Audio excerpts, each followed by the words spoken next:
Assalamualaikum. Hari ini kita nak sambung lagi pelajaran kita untuk tajuk Jawi. Okey, hari ini fokus kita kepada Hamzah berumah. Kalau anda masih ingat lagi, kita dah belajar pasal Hamzah 3/4. Lepas tu Hamzah setara. And then last ni, untuk kali ni kita nak belajar pasal Hamzah berumah. Okey, kalau dah bersedia, jom kita mulakan. Sebelum kita pergi dengan lebih lanjut lagi, mari kita kenali Hamzah berumah. Macam mana Hamzah berumah tu? Okey, ini dinamakan sebagai Hamzah berumah. Okey, kalau dah kenali Hamzah berumah, jom kita pergi kepada yang seterusnya. Baik, sekarang kita pergi pula kepada kenali Hamzah berumah. Jom kita kenali Hamzah berumah. Sama-sama baca dengan Ustazah. Baik, jom kita baca sama-sama. Perkataan yang menggunakan Hamzah berumah, kata dasarnya berasal daripada bahasa Arab atau dikenali juga sebagai pinjaman bahasa Arab. Okey, kalau anda perasan, kita dah belajar yang sebelum ni, Hamzah setara juga adalah berasal daripada perkataan bahasa Arab dan dikenali juga sebagai pinjaman bahasa Arab. Jadi kedua-duanya adalah sama, tapi dia punya kedudukan Hamzah tidak sama. Hari ini kita nak belajar pasal Hamzah berumah. Okey, kalau dah kenali Hamzah berumah, jom kita pergi kepada yang seterusnya. Baik, kita pergi pula kepada bentuk Hamzah berumah. Macam mana bentuk Hamzah berumah? Hamzah berumah terdapat dua bentuk. Jom kita pergi kepada bentuk yang pertama terlebih dahulu. Bentuk yang pertama dinamakan apabila terdapat huruf yang tidak boleh bersambung sebelumnya. Jadi, bentuknya adalah seperti berikut. Seperti ini. Apabila dia terjumpa dengan huruf yang tidak boleh bersambung, Hamzah berumah akan berbentuk sebegini. Okey anak-anak? Okey, kalau dah faham, jom kita tengok apakah contohnya. Okey, contoh bagi Hamzah yang tidak boleh bersambung, Hamzah berumah yang tak bersambung, apabila dia berjumpa dengan huruf alif. Alif, selepas huruf alif tak boleh bersambung, makanya Hamzah berumah akan berbentuk sedemikian. Okey, seperti inilah. Okey, apabila jumpa dengan huruf alif, sebelah huruf alif tak boleh bersambung. Sebelah huruf alif. Lepas pada huruf alif memang tak boleh bersambung. Jadi Hamzah berumah akan berbentuk seperti ini. Okey, kita dapat tengok dekat dalam contoh malaikat. Sama-sama sebut malaikat. Okey, sebenarnya malaikat ini adalah kata pinjaman bahasa Arab kan tadi kita cakap. Baik, kalau dalam bahasa Arab kita sebut malaikah. Malaikah. Okey, apabila dia telah bertukar kepada bahasa Melayu, kita pinjam kepada bahasa Melayu, sebutan dia tak sama, tapi tulisan dia sama macam ni. Seperti dalam Al-Quran, malaikah. Tapi dalam bahasa Melayu kita tetap panggil dia sebagai malaikat.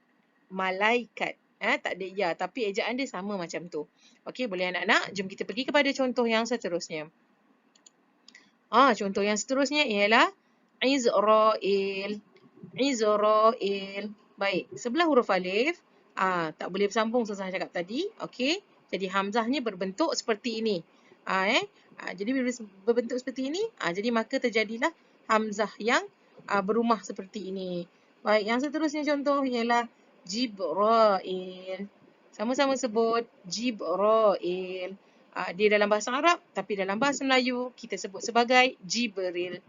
Jibril. Ejaan semua sama seperti yang mana Ustazah letak ini, tapi bacaannya sahaja yang tidak sama. Okey, jom kita pergi kepada bentuk Hamzah yang kedua. Bentuk Hamzah berumah yang kedua berlaku apabila terdapat huruf yang boleh bersambung sebelumnya. Hamzah berumah tersebut akan berbentuk seperti ini. Okey, jom kita tengok contoh-contohnya. Okey, contoh bagi Hamzah berumah yang boleh bersambung, kita akan masukkan contoh huruf sin. Sin bagi masalah, bagi perkataan masalah begini, ni masalah. Okey, sebelum dia kan huruf sin, okey, bila sin berjumpa dengan huruf Hamzah berumah, sin boleh bersambung, depan belakang ni boleh sambung, depan dia juga boleh bersambung. Jadi dia adalah huruf yang boleh bersambung. Apabila boleh bersambung, jadi perkataan dia akan jadi macam ni. Hamzah dia terus macam ni. Dia kelihatan seperti ini. Okey anak-anak. Okey, ini adalah masalah. Dalam bahasa Arab disebut masalah. Bahasa Melayu sebut masalah. Okey, ejaan macam ni. ejaan masalah macam ini. Okey, hamzah berumah ya. Baik, yang seterusnya contoh kita tengok kepada perkataan tahniyah. Okey, kita sebut tahniah, tahniah. Dalam bahasa Arab kita sebut tahniah, tahniah. Jadi tahniah lah ya. Okey, baik. Sebelum ni huruf ya. Ya ni di depan dia adalah huruf yang boleh bersambung. Di depan boleh bersambung, di belakang boleh bersambung. Jadi hamzah dia berbentuk sebegini, hamzah berumah. Begini. Jadi ini adalah contoh-contoh bagi bentuk hamzah berumah. Okey. Jom kita pergi kepada yang seterusnya.